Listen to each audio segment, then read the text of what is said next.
አንድ አምላክ በሚሆን በአብ በወልድ በመንፈስ ቅዱስ ስም እንኳን በለታችሁ ቅዱሳን በዓላት ወደ ዓመት ያደረሳችሁ እንኳን አብሮ አደረሰና። አንድ አምላክ በሚሆን በአብ በወልድ በመንፈስ ቅዱስ ስም የካቲት 15 በዚህ ቀን ከ12ቱ ደቂቅ ነቢይ አንዱ ታላቅ እውነተኛ ነቢይ ዘካርያስ አረፈ። እርሱም ከሌዊ ነገድ ነው።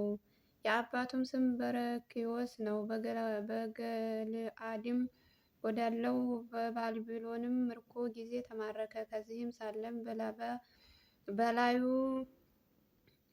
የወረደለትን መለኮታዊ ትንቢት ተናገረ። መንፈስ ቅዱስም በእርሱ አንደበት ጠቃሚዎችን የሆኑ ብዙ ቃሎችን ተናገረ። ለኢዮሴዴቅም እንዲህ ብሎ ትንቢት ተናገረ። በኢየሩሳሌም እግዚአብሔር ካህን ሆኖ ከሚያገለግል ልጅ ትወልዳለህ። ከሚጠትም በኋላ እንደ ቃሉ ሆነ።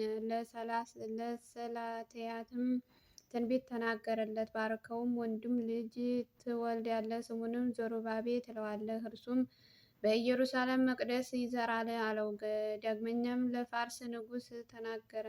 የድል ምልክትንም ገለጠለት። ጌታችን በውርንጭላይቱና በታላቂቱ አህያ ተቀምጦ ወደ ኢየሩሳሌም ስለ መምጣቱም ተናገረ። ይህ የይሁዳም መድኃኒታችን ክርስቶስ አሳልፎ በመስጠቱ ስለተቀበለው 30 ብርም ትንቢት ተናገረ።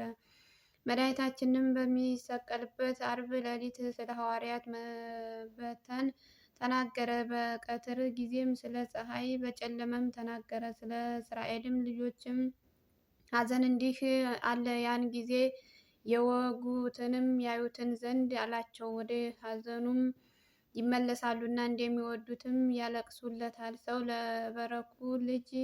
ለበኩር ልጅም እንደሚያዝን ጽኑ ሐዘን ያዝናሉ። የትንቢቱንም ወራት በተፈጸመ ጊዜ በሰላም አረፈ። በነቢያት መቃብርም ተቀበረ። ለእግዚአብሔር ምስጋና ይሁን፣ እኛንም በጸሎቱ ይማረን፣ በረከቱም ከእኛ ጋር ትኑር ለዘላለሙ አሜን።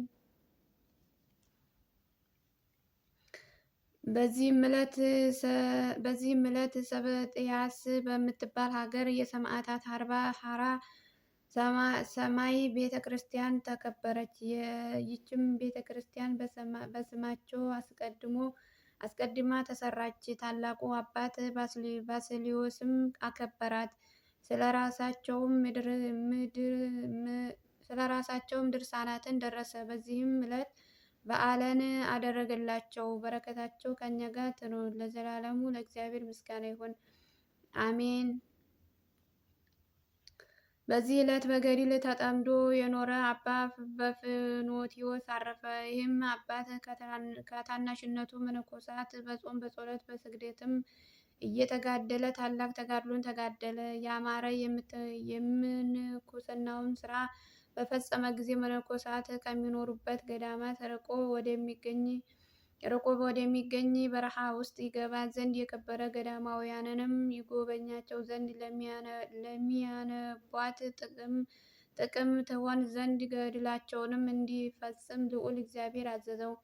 በዚያም ጊዜ ለእግዚአብሔር ትእዛዝ ራሱን ዘንበል አድርጎ ወደ ውስጧቸው በረሃ ገባ።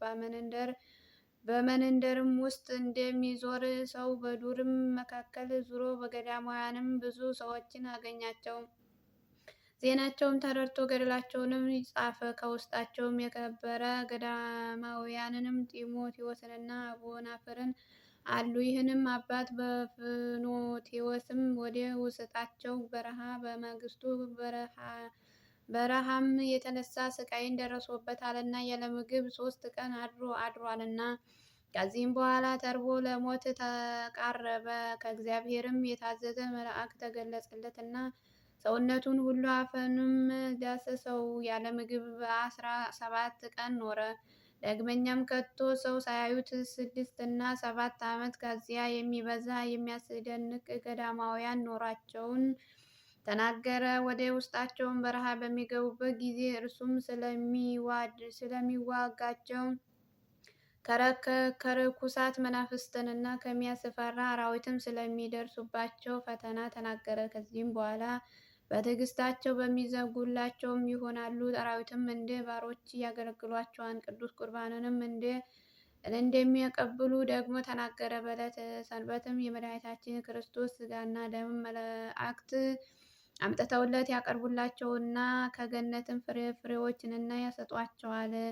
ለዚህም አባት ስለ እኒህ ድንቆች ስራቸው አይቶ ምስክር ሊሆን የተገባው ሆነ።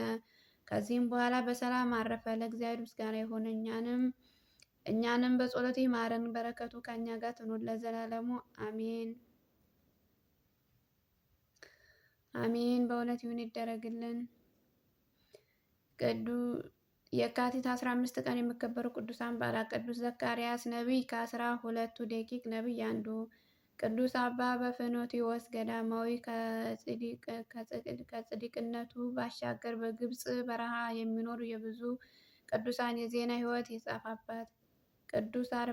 ቅዱሳን አርባ ሐራ ሰማዕት። 40 ሰማይ ጭፍሮች ለ40 ቀናት ስብስጥያስ በምትባል ሀገር መከራ ተቀብለው በሰማዕትነት ያለፉ ክርስቲያኖች ጓደኛሞቹ።